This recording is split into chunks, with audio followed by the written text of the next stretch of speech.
Prayesh Jain, Senior VP, NBFC Research Analyst, Institutional Equities at Motilal Oswal, with us on the show now to talk about the note. Mr. Jain, thank you so much for joining us. Let's first start with the context and the premise. I mean, the capital market story is not necessarily a new one. Why are you so bullish on it right now?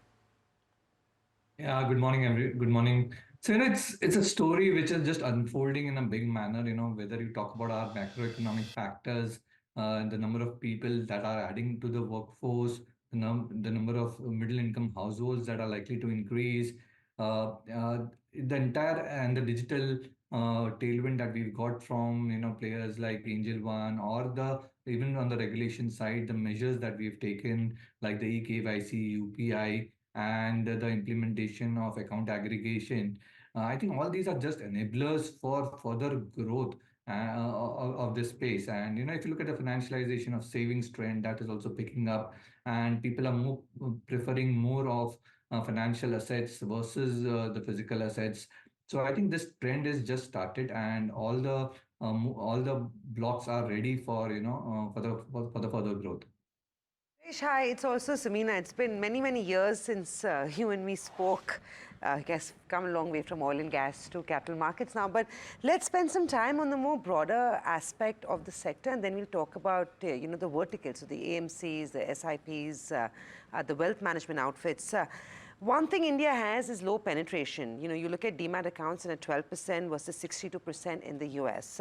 How quickly do you think can we realistically close the gap with global markets, and hence, what is the sort of CAGR that you're expecting in terms of this? Hi, Samina.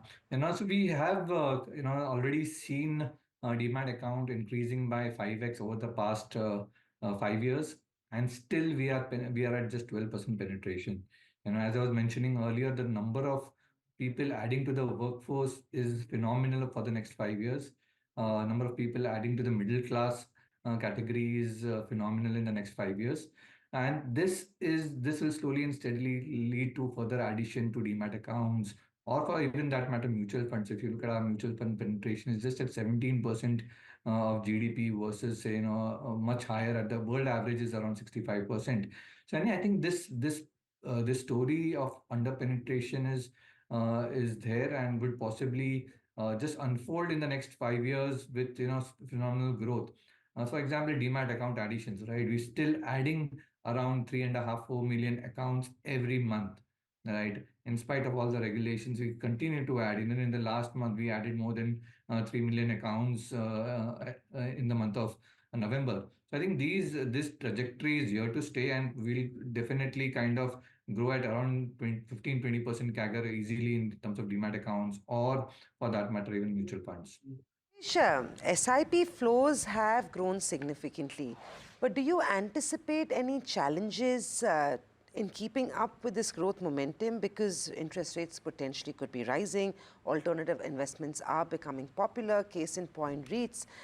What I also want to understand in that same breath is how sustainable is the growth in AUMs for AMCs, given the kind of pressure that we're also seeing now on yields from total expense ratios? Yeah, to your first point on, so let me just get to the AUM point first. AUM point where, I think the mark to market element plays, but in terms of flows, I think it's sustaining very strongly, even in the last few months, where the markets have been kind of on a weakish trajectory. The flows have remained strong. I think there's a structural change in how the customers are investing into mutual funds, where earlier people used to exit at the tops, exit at the bottoms, and enter at the tops. I think now the scenario is changing, where people want to invest more on every declines. We've seen that happening in the past few years. So I think that the behavior of the customer has changed materially. And while you were mentioning that the AIFs all are picking momentum, but here the story has to be divided in two parts, where you will have to look at the young population a bit differently, and HNIs a bit differently. Yeah, definitely HNIs are kind of preferring AIFs, PMS, or even for that matter international investing.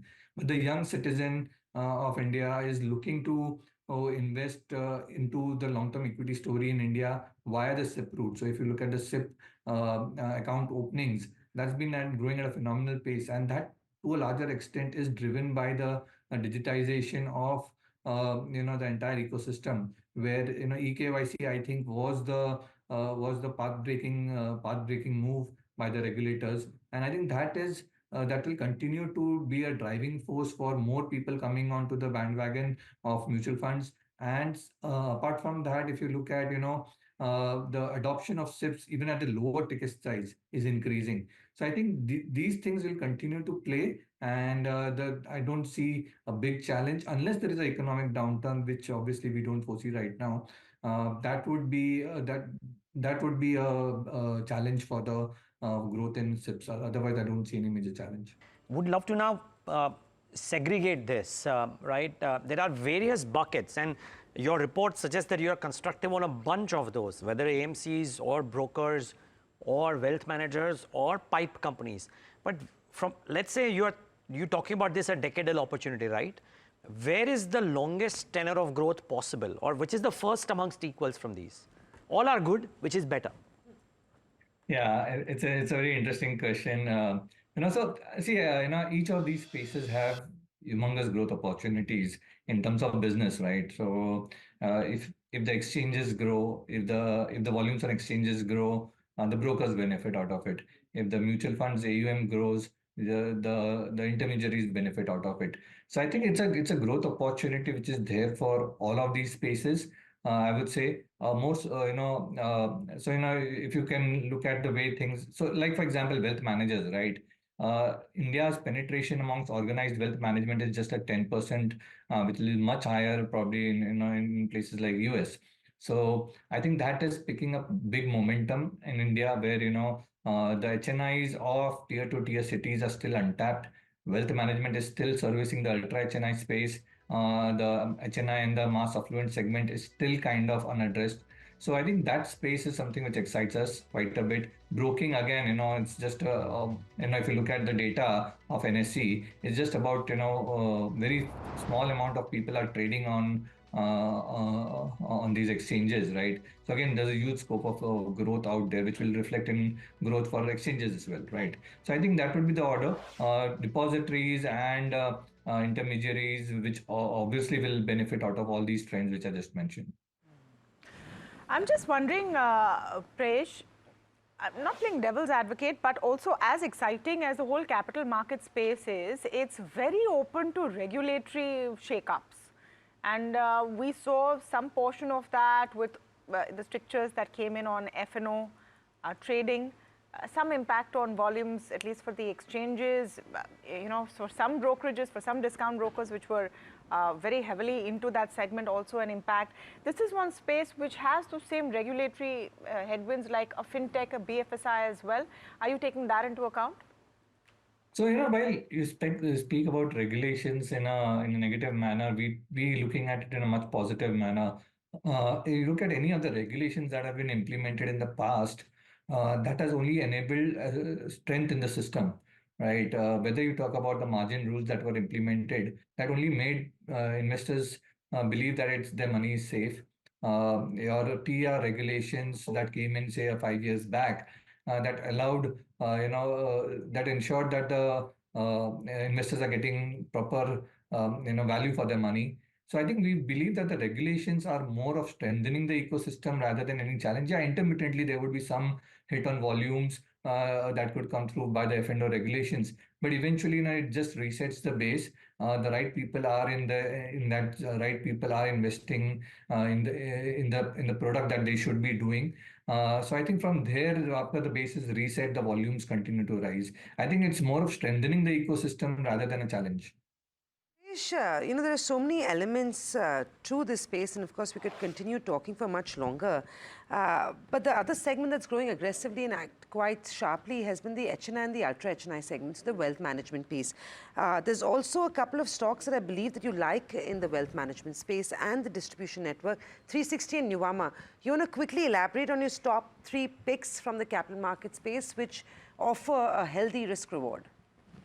If you ask me from the overall picks, obviously we have Angel One, I think, is one of our top picks out there. I think it's a story that is unfolding beautifully and will probably, with the kind of diversity that they are adding to the revenue profile, I think that will, and that adding distribution to their piece, I think that is something which is a structural long-term story. We also like wealth managers within that. Nuvama and 361 are our preferred picks.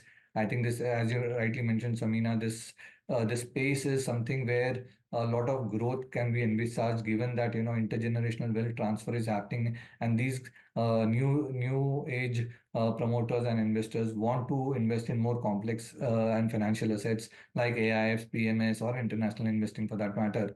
So I think that space is something which is very exciting for us. Within the AMCs, obviously HDFC, AMC, and Nippon are our preferred picks, and amongst the exchanges, we like BSE. Okay, Prayesh, leave it at that. Thank you so much for taking the time out and giving us this synopsis. 194-page report, viewers. We've tried to summarize it in about 8 minutes, if that's even possible. But thanks, Prayesh, for joining in and giving us those thoughts.